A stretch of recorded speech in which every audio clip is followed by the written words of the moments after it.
मैं भी हाफिज कुरान बनूंगा, मैं भी हाफिज कुरान बनूंगा। या खुदा से दुआ मुझको सादत। السلام عليكم. وعليكم السلام ورحمة الله وبركاته. صباح الخير، ما لك مستعجلا يا أخي؟ وما هذه الحقيبة التي تنكبتها والرباط الذي علقته؟ أنا ذاهب إلى مدرستي وقد تم قبولي بها هذه السنة. أما عن حقيبتي هذه ففيها كتبي الدراسية التي سوف أقرأها طوال السنة. وأما عن الرباط الذي علقته فهو من زي مدرستنا، ولا يكون الطالب مسموح الدخول في الفصل إلا بهذا. أما عنك فأخبرني يا أخي، أين تذهب؟ أنا كذلك ذاهب إلى مدرستي وقد تم التحاقي بها هذه السنة والحمد لله. عفوا، لو عرفتني على اسم مدرستك والقسم الذي تدرس فيه.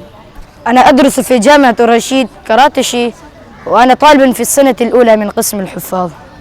سمحا لو قمت بتسليط الضوء على خدمات مدرستك.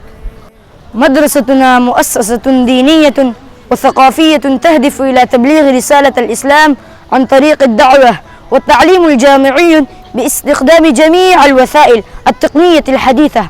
والجدير بالذكر عن جامعتنا والذي يميزها عن غيرها من الجامعات أنها ترعي الاهتمام البالغ بتصليح أبنائها بعلوم دينية وعصرية معا، بينما هي تعتني في الوقت نفسه بدراسات متعددة مما ينيف عددها على 50، منها التخصصات وقسم الحفاظ، وهذا القسم الأخير يضم 6 فصول دراسية. ومن ميزات هذا القسم أن الدارس في هذا القسم يكون قد تعلم العلوم الدينية والعصرية معا إلى المرحلة الثانوية، وتحصل على جميع المهارات والقدرات في لغتي العربية والإنجليزية قراءة وكتابة وخطابة ونطقا، إضافة إلى النشاطات الرياضية البدنية.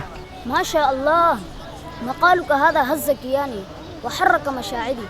إذن كيف يتم لي الانتساب بهذه الجامعة في قسم الحفاظ؟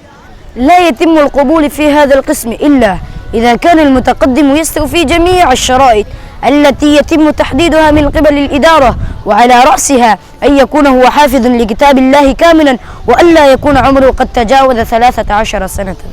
إذن والله إني لسعيد جدا، لأني قد حفظت كتاب الله وبلغت من عمري 9 سنوات. سمحا، متى تستقبل جامعتكم طلبات الالتحاق؟ تستقبل من 7 من شوال إلى 14، بينما تكون أيضا محدودة جدا. جزاك الله خيرا يا أخي، أشكرك على هذه المعلومات. السلام عليكم ورحمة الله. عليكم السلام.